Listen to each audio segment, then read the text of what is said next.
ஓம் ஹரி ஓம் கணபதி அங்கணபதி சக்தி கணபதி ஐயங்கிழிவும் சவும் வாக்கிழிவும் பால பழமேஸ்வரி வாக்கிலும் அனைவரும் முகத்திலும் மோகித்து நிற்க ஸ்வாஹா. நண்பர்களே, இன்றைய நாள் இனிய நாள் நிகழ்ச்சியில் உங்களை சந்திப்பதில் மிகவும் மகிழ்ச்சி. இன்று புதிய வருட பிறப்பு, தமிழ் இனிய புத்தாண்டு நல்வாழ்த்துகள். விசுவாவசு தமிழ் புத்தாண்டு இன்று முதல் ஆரம்பம். நண்பர்களே, இன்றைய இனிய தமிழ் புத்தாண்டு நல்வாழ்த்துகளுடன் உங்களுக்கு தமிழ் புத்தாண்டுடைய ராசி பலன், சிம்ம ராசிக்கு இந்த வருடம் எப்படி இருக்கும் என்பது இப்போது காண்போம். சிம்ம ராசி நண்பர்களுக்கு சில நேரம் சில பதற்றங்கள், சில சிக்கல்கள் இருந்தாலும் காரியம் வெற்றியாகும். கவனமுடன் இருக்க வேண்டும். சிம்ம ராசியில் பிறந்த நண்பர்களுக்கு மகம் 1, 2, 3, 4 பாதம், பூரம் 1, 2, 3, 4 பாதம், உத்திரம் 1ஆம் பாதம், இது சிம்ம ராசியில் உள்ளது. சிம்ம ராசியினுடைய அதிபதி மேசத்தில் இன்று முதல் 9ஆம் இடத்தில் அமர்ந்துள்ளார். இந்த ராசிக்கு அடுத்த யோக கிரகமான 4ஆம் வீட்டுக்கு அதிபதியான செவ்வாய் கிரகம், 9வது வீட்டுக்கு அதிபதியான செவ்வாய் கிரகம் 12ஆம் இடத்தில் நீச்சத்தில் உள்ளதால் இரத்த சம்பந்தப்பட்ட உறவு முறையில் அல்லது பூர்வீக சம்பந்தப்பட்ட உறவு முறையில், தந்தை வழி வந்த உறவு முறையில் சற்று கவனம், எச்சரிக்கை தேவை. வீண் விவாதத்தை தவிர்ப்பது மிகவும் நல்லது. அது தொழிலுக்கோ அல்லது செய்யும் வேலைக்கோ உகந்தது அல்ல. நீங்கள் அடுத்த உங்களுக்கு சுபகிரகமான குரு பகவானானவர் உங்கள் லக்கணத்துக்கு ராசிக்கு சிம்ம ராசிக்கு 8க்கு அஷ்டமஸ்தானத்துக்கும் 5ஆம் இட பூர்வ புண்ணியஸ்தானத்துக்கும் அதிபதியான யோக கிரகமான குரு பகவானானவர் இப்போது 10ஆம் இடமான ரிஷபத்தில் உள்ளார். இதே சித்திரை மாதம் 31ஆம் தேதி திருக்கணித பஞ்சாங்கப்படி அவர் 11ஆம் இட லாபஸ்தானத்துக்கு மிதனத்துக்கு வருகிறார். அந்த நேரத்தில் உங்களுக்கு குரு பகவானால் சில நன்மைகள் நடக்கும். அதே நேரம் உங்களுக்கு 7ஆம் இடம் சப்தமஸ்தானத்துக்கு அதிபதியானவர் நட்பு அல்லது கணவனுக்கு மனைவி, மனைவிக்கு கணவர், இந்த ராசிக்கு எதிராக இருப்பவர்கள். அந்த வீட்டு அதிபதியான திருக்கணித பஞ்சாங்கப்படி சனி பகவானானவர் அஷ்டமஸ்தானமான 8ஆம் இடத்தில் மீனத்தில் அமர்ந்துள்ளார். அதே நேரம் இதே சித்திரை மாதத்தில் மீனத்தில் உள்ள ராகு பகவானானவர் கும்பத்துக்கு 7ஆம் இடத்துக்கும், 2ஆம் இடத்தில் கன்னியில் உள்ள கேது பகவானானவர் உங்களுடைய ஜென்மத்துக்கு சிம்மத்துக்கும் வருகிறார்.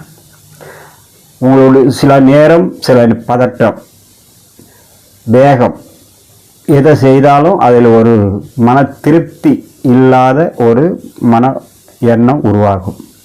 நீங்கள் சிந்தித்து மிகவும் கவனமுடன் செயலாற்ற வேண்டும். இந்த ஆண்டில் 7ஆம் இடத்தில் உள்ள ராகுவாலும் ஜென்மத்தில் உள்ள கேதுவாலும் சிறு சிறு மன உளைச்சல்கள் வரும்.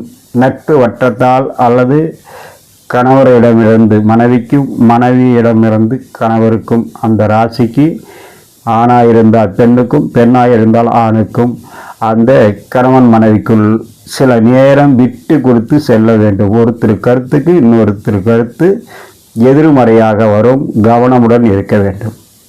அஷ்டமத்தில் உள்ள சனீஸ்வரனால் பெரிய அளவுக்கு பாதிப்புகள் இருக்காது. இருந்தாலும் வெவ்வேறு வகையில் பிரச்சனைகள் உருவாகும் போது எல்லோரும் சொல்வது அஷ்டமத்தில் உள்ள சனீஸ்வரன். சனீஸ்வரனை தான் எல்லாரும் முன்னோடியாக எடுத்துக்கொள்கிறார்கள் தவிர அவர்களுடைய ஜனன கால ஜாதகப்படி இப்போது நடக்கக்கூடிய திசா புத்திகள் அவர்களுக்கு ஜாதகமாக இருந்தால், நல்ல திசையும் நல்ல புத்தியும் நடந்தால் இந்த சிக்கல்கள் அனைத்தும் பாதி அளவுக்கு குறைந்துவிடும். ஒருவேளை பாதகமாக சரியில்லாத தசாபுத்திகள் நடந்தால் அந்த வழியில் பாதிப்பு அதிகமாக இருக்கும். அப்போதும் அவர்கள் சொல்வது அஷ்டமத்தில் உள்ள சனீஸ்வரனையே. 7ஆம் இடத்தில் வரக்கூடிய கேது பகவானால் பிரச்சனைகள் உருவாகும். 12ஆம் இடத்தில் உள்ள செவ்வாய் பகவானால் பிரச்சனைகள் உருவாகும். தசா புத்தியால் வரும், ஜென்மத்தில் உள்ள கேதுவால் வரும். ஆனால் நாம் நினைப்பது சனீஸ்வரனை. சனீஸ்வரன் உங்களுக்கு பெரிய அளவுக்கு தாக்கத்தை ஏற்படுத்தாது, அது ஜலத்தில் உள்ளார். இருந்தாலும் அஷ்டமத்தில் உள்ள சனியால் மன உளைச்சல், உடலில் பராமரிப்பில் கவனம் தேவை. எச்சரிக்கையுடன் இருப்பது இந்த ஆண்டு மிகவும் கவனமுடன் இருப்பது நல்லது. அதே நேரம் வருமானம் இதெல்லாம் வந்து கொண்டே இருக்கும். எவ்வளவு வருமானம் வந்தாலும் மன திருப்தி வராது, கவனமுடன் இருக்க வேண்டும். மக நட்சத்திரத்தில் பிறந்தவர்களுக்கு தன்னுடைய காரியத்தில் கவனமுடன் இருப்பார்கள். மற்றவரிடம் தேவைக்கு ஏற்ற மாதிரி பரிவு காட்டி அதுக்கப்புறம் அவர்களிடமிருந்து விலகி கொள்வதால் நல்ல நண்பர்கள் தன்னை விட்டு விலகி ஒதுங்கியிருப்பார்கள். அதனால் தீயவர்களுடைய சேர்க்கை ஏற்படும், கவனமுடன் இருக்க வேண்டும். பூர நட்சத்திரம் தன் தேவைக்கு மட்டுமே அடுத்தவரை நாடும், தேவை முடிந்தால் அவர்களை விட்டு விலகிவிடும். அதனால் கொஞ்சம் கவனமுடன் இருக்க வேண்டும். உத்தர நட்சத்திரம் எப்போதும் அன்பு பண்பு பாசம் நன்மை செய்பவர்கள் பக்கம் நின்று தன்னுடைய காரியத்தை சாதித்து கொள்ளும். நண்பர்களே, இந்த ஆண்டு உங்களுக்கு மிகவும் சிறப்பான ஆண்டாக அமைய வேண்டும். எல்லாம் வல்ல இறைவனை பிரார்த்திக்கிறேன்.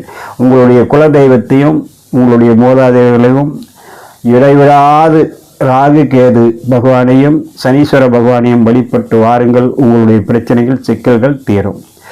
நண்பர்களே, அடுத்தது கன்னி ராசி நண்பர்களுக்கு. கன்னி ராசியில் பிறந்தவர்களுக்கு உத்திரம் 2, 3, 4 பாதமும், அஸ்தம் 1, 2, 3, 4 பாதமும், சித்திரை 1, 2 பாதமும் கொண்ட கன்னிராசி நண்பர்கள். அவர்கள் எப்போதும் சில நேரம் சுறுசுறுப்பாக உடை அணிவதில் ரொம்பவும் டிப்டாக இருப்பார்கள். இதில் அவர்களுடைய செயல்திறன் 7ஆம் இடத்தில் சப்தம ஸ்தானத்தில் உள்ள சனீஸ்வரரால் பெரிய அளவுக்கு பாதிப்பு இந்த ராசிக்காரருக்கு அல்ல. அவர்களுக்கு சப்தம ஸ்தானத்தில் உள்ள சனீஸ்வர பகவான் ஜலராசியில் உள்ளார். இந்த ராசியினுடைய உங்களுடைய ராசியினுடைய அதிபதி கல்விக்காரகன், ஞானக்காரகன், பேச்சுக்கு அதிபதியான புத பகவான். அவருக்கு சனீஸ்வர பகவான் மிகவும் நட்பு கிரகம். ஆகையால் உங்களுக்கு ஜென்மத்தில் இதுவரையிலும் ராசியில் இருந்து கொண்டிருந்த கேது பகவானானவர் இதே மாதம் விலகி 12ஆம் இடத்துக்கு செல்கிறார். 7ஆம் இடத்தில் சப்தம ஸ்தானத்தில் நட்பு வட்டத்தில் இருந்த கிரகம் உங்களுக்கு 6ஆம் இடத்துக்கு ராகு பகவான் வருகிறார். குரு பகவானானவர் உங்களுடைய ராசிக்கு 9ஆம் இடத்தில் இருந்தவர் 10ஆம் இடம் தொழில் ஸ்தானத்துக்கு வருகிறார். செவ்வாய் இருப்பது 11ஆம் இடம். அவர் அஷ்டமாதிபதி, 3ஆம் இடத்துக்கு அதிபதி.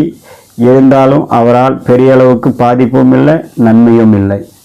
உங்களுக்கு நன்மை தரக்கூடிய கிரகங்கள் உங்களுக்கு சாதகமாக உள்ளதால் உங்களுக்கு அடுத்து நன்மை தரக்கூடிய ராசிக்கு 2வது வீட்டுக்கும் 9வது வீட்டுக்கும் அதிபதியான சுக்கிர பகவானவரால் அவர் சனீஸ்வர பகவானோடு சேர்ந்து வருடம் பிறக்கும்போது உங்களுக்கு 7ஆம் இடத்தில் சப்தம் ஸ்தானத்திலே உள்ளதால் உங்களுடைய ராசி அதிபதியும் அதே வீட்டில் உள்ளதால் உங்களுடைய எதிர்கால கனவுகள் நீங்கள் நினைத்தது அனைத்தும் இந்த ஆண்டு மிகவும் அற்புதமாக நடக்கும். 2ஆம் இடத்தில் வாக்குஸ்தானத்தில் சுவாதி நட்சத்திரத்தில் வருடம் பிறக்கும் போது சந்திர பகவானானவர் 11ஆம் இட லாபஸ்தானத்துக்கு அதிபதி 2ஆம் இடத்திலும்,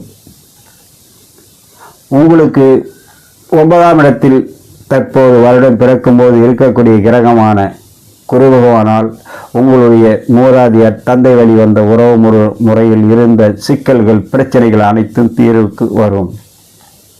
பூர்வ புண்ணிய ஸ்தானமான 5வது வீட்டுக்கு அதிபதியான சனீஸ்வர பகவான் சப்தம் ஸ்தானத்தில் இருந்து உங்களை நேரடியாக பார்ப்பதால் பூர்வ புண்ணியத்தில் இருந்து வந்த சில சிக்கல்கள் தீர்வுக்கு வரும். சப்தம் ஸ்தானமான நட்பு ஸ்தானத்தில் ஆண்களாக இருந்தால் மனைவிக்கும், மனைவியால் இருந்தால் கணவருக்கும் இருந்த பிரச்சனைகள் சற்று தீர்வுக்கு வரும். உங்களுடைய பிரச்சனைகள் அனைத்தும் சுமூகமாக நடப்பதற்கு மிகவும் வாய்ப்பு அதிகம். ஏதாவது ஒரு வகையில் மன உளைச்சல் அல்லது மன சங்கட்டங்களால் விலகி இருந்தால் கூட அவர்கள் ஒன்று இணைவதற்கோ சில சுபகாரியங்கள் சேர்ந்து நடத்துவதற்கோ உகந்த ஆண்டாக இந்த விசுவவசு ஆண்டு உங்களுக்கு மிகவும் சிறப்பான ஆண்டாக இருக்கும். நீங்கள் ஒவ்வொருத்தரும் நீங்கள் வழிபட வேண்டிய மிக முக்கிய தெய்வங்களாக புத பகவானை புதன்கிழமை தோறும் அதற்கு உகந்த கடவுளான பெருமாள் கடவுளை அல்லது லட்சுமி நரசிம்மரை வழிபடுவது உங்களுக்கு மிகவும் சிறப்பு. அடுத்தது உங்களுக்கு நன்மை தரக்கூடிய கிரகமான சனீஸ்வர பகவானையும் மனதில் தியானம் செய்து கொள்வது மிகவும் சிறப்பு.